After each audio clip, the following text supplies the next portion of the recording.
नमस्ते दोस्तों, आपका हमारे YouTube channel beginners approach to stock market में स्वागत है। आज हम आपके लिए दो लो प्राइस्ड शेयर लेकर आए हैं जो अपने हाई से काफ़ी डिस्काउंट पर मिल रहे हैं। केवल उन्हीं इन्वेस्टर्स के लिए यह वीडियोस यूज़फुल हैं जो थोड़ा रिस्क ले सकते हैं और लंबे समय तक इन्वेस्टेड रह सकते हैं। केबल एंड कंडक्टर बनाने वाली कंपनी का शेयर है। दाम 100 रुपये से भी कम है। 1100 करोड़ की स्ट्रॉन्ग ऑर्डर बुक है। एक वर्ष में 92% का रिटर्न दिया है। हम बात कर रहे हैं डायमंड पावर इंफ्रास्ट्रक्चर लिमिटेड के शेयर की। भारत में केबल और कंडक्टर उद्योग में एक दिग्गज है diamond power infrastructure limited. Bharat में केबल और कंडक्टर उद्योग में एक दिग्गज है जो देश में सबसे तेजी से बढ़ती fast moving electric goods FMEG कंपनियों में से एक के रूप में पैर जमाए हुए है। DPIL भारत की सबसे बड़ी एकल स्थान बिजली केबल और कंडक्टर निर्माता है जो 5 सतत कास्टिंग और रोलिंग CCB लाइनों का संचालन करती है और कंडक्टरों के लिए 2,50,000 MTPA से अधिक की स्थापित क्षमता रखती है। कंपनी विभिन्न ग्राहकों को मजबूत, अभिनव और ऊर्जा कुशल समाधान देने में सबसे आगे है। कंपनी की ऑर्डर बुक पोजीशन 1100 करोड़ रुपए की है। तो इसकी मार्केट कैप है जो 4,967 करोड़ है। आप देखिए कि इसकी मार्केट कैप से भी दुगनी ऑर्डर बुक है। फेस वैल्यू 1 रुपया है।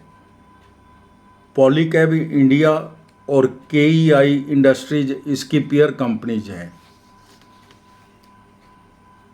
पॉलीकैब 40 की पी पर KEI इंडस्ट्रीज 43 की पी पर मिल रहे हैं। कंपनी ने दिसंबर 24 में 31 दिसंबर 24 क्वार्टर के रिजल्ट दे दिए हैं। इनको हम कंपेयर कर लेते हैं इसके कोरस्पॉन्डिंग क्वार्टर के साथ। दिसंबर 23 और दिसंबर 24 के सेल है जो 60 करोड़ थी दिसंबर 23 में, दिसंबर 24 में 307 करोड़ हो गई। OPM 5.02% से 5.19% हो गया। नेट प्रॉफिट है जो 5.28 करोड़ से 6.27 करोड़ हो गया। तो सेल, OPM, नेट प्रॉफिट तीनों में इंक्रीज है। जो नेट प्रॉफिट है दिसंबर 23 में लॉस में थी कंपनी 5.28 करोड़ के, यानी कि अब 6.27 करोड़ के प्रॉफिट में है। तो सेल, OPM, नेट प्रॉफिट तीनों में ही ट्रेमेंडस इंक्रीज है। बहुत ही अच्छे रिजल्ट्स हैं। अब हम FY 24 और TTM 31/12 के रिजल्ट्स भी देख लेते हैं। सेल 343 करोड़ थी FY 24 में और TTM 31/12 में 916 करोड़ थी। OPM 12% था जो कम होकर 8% रह गया। नेट प्रॉफिट 17 करोड़ से 41 करोड़ हो गया। 3 वर्ष में स्टॉक प्राइस CAGR 7.38% है। 3 वर्ष में स्टॉक प्राइस CAGR 738% है।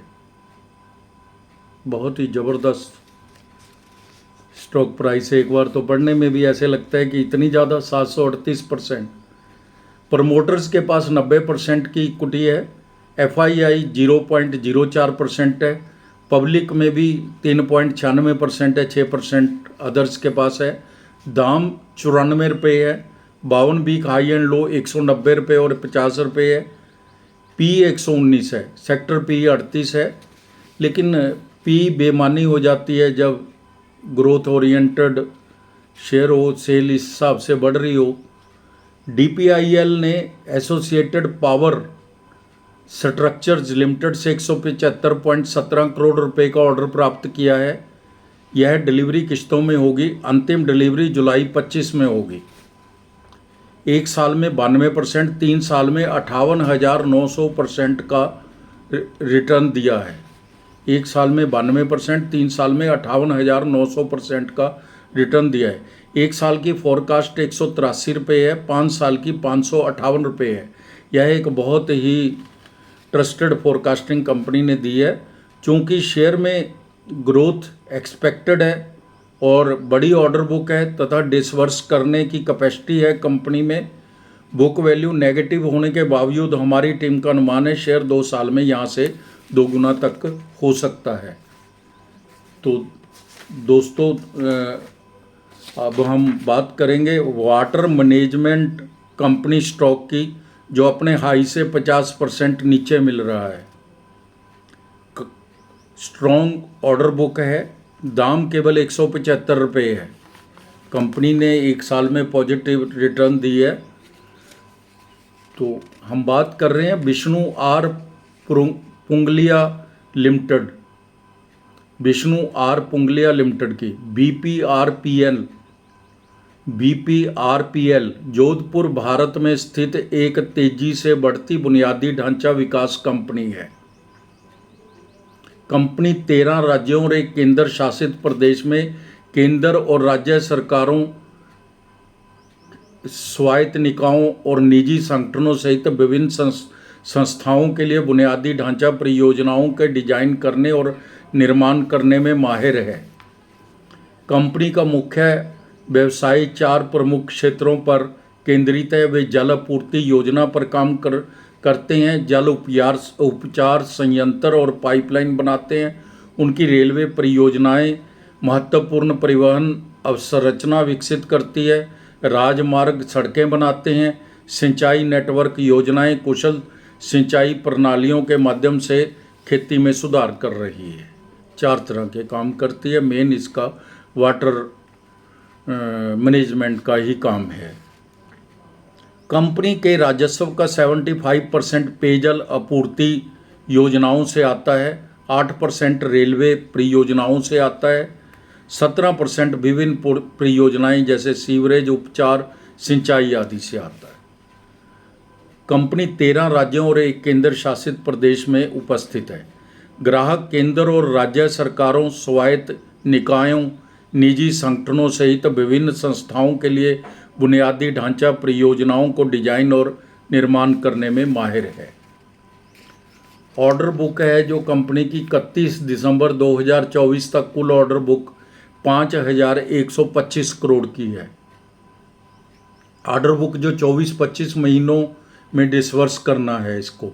इस साल 1333 करोड़ के नए ऑर्डर मिले हैं। जल्दी ही 4500 करोड़ के ऑर्डर मिलने की उम्मीद है जो पाइपलाइन में है, बातचीत चल रही है। मार्केट कैप 2180 करोड़ की है और ऑर्डर बुक मैंने आपको बताई है कितने की है, आप देख लेते हैं। 5,125 करोड़ की, 2180 करोड़ की मार्केट कैप है केवल। बुक वैल्यू 60 रुपये है। रिटर्न ऑन कैपिटल एम्प्लॉयड बहुत अच्छी है, 24.70% है। रिटर्न ऑन इक्विटी भी काफ़ी अच्छी है, 23.60% है। फेस वैल्यू 10 रुपये है। कंपनी ने 5 वर्षों में 58% की CAGR से प्रॉफिट ग्रोथ दिखाई है। रिटर्न ऑन इक्विटी का रिकॉर्ड अच्छा है, 3 साल में ROE 29% है। कंपनी के रिजल्ट दिसंबर क्वार्टर में नेट प्रॉफिट और सेल में कमी आई है। इसका कारण सरकारी विभागों से भुगतान में देरी बताया जा रहा है कंपनी सोर्सेज के द्वारा। 3 साल में CAGR सेल ग्रोथ 45% है। 3 साल में CAGR प्रॉफिट ग्रोथ 86% है। रिटर्न ऑन इक्विटी 29% है। बहुत ही अच्छे पैरामीटर्स हैं 3 साल के। डेट ऑन इक्विटी 0.55 है। कैश फ्लो प्लस 38 करोड़ है। कैश मैनेजमेंट बहुत अच्छी है कंपनी की। प्रमोटर्स के पास 67.81%, FII के पास 0.89%, DII 4.14%, पब्लिक के पास 26.90% शेयर हैं। दाम 175 रुपये है। 52 वीक हाई एंड लो 346 रुपये और 147 रुपये है। P20 है। सेक्टर P 37 है। सेक्टर P से बहुत नीचे मिल रहा है शेयर। डेट टू इक्विटी 0.55 है। एक साल में 12% की रिटर्न दी है, जबकि इसकी पेयर कंपनियां तो काफ़ी नेगेटिव हैं। 1 साल की फोरकास्ट 213 रुपये है, 5 साल की फोरकास्ट 425 रुपये है। यह बहुत ही एक ट्रस्टेड फोरकास्टिंग कंपनी के द्वारा फोरकास्टिंग दी गई है। कंपनी ने पिछले क्वार्टर में नेगेटिव रिजल्ट्स दिए हैं। Good quality company basis long term financial performance. Company प्रबंधन को उम्मीद है आने वाले समय में लाभ मार्जिन में सुधार होगा, क्योंकि नई परियोजनाओं से राजस्व आना शुरू हो जाएगा। EBITDA में हाल ही में गिरावट इन नई परियोजनाओं के शुरुआती लागतों के कारण हुई है। उनका खर्चा तो हो जाता है, लेकिन अभी उनका रेवेन्यू आना शुरू नहीं हुआ। मैनेजमेंट भविष्य में राजस्व वृद्धि पर सकारात्मक है, जो सरकारी डिपार्टमेंट से पेंडिंग भुगतान में निहित है, निर्भर करती है उन्हीं पे। कंपनी के लिए आशाजनक बात यह है कि जल जीवन मिशन योजना 2028 तक बढ़ा दी गई है, जो इसके मेन इसमें आशा जगाती है इस कंपनी के ऑर्डर्स में। तो दोस्तों, ये हमारे आज के 2 शेयर्स थे। अगर आप इनमें इन्वेस्ट करना चाहते हैं तो अपने वित्तीय सलाहकार की राय लेकर ही कीजिए, और या स्वयं से जांच करके कीजिए। आप समय निकालकर हमारे वीडियोस देखते हैं, इसके लिए आपका धन्यवाद, शुक्रिया, थैंक यू सो मच।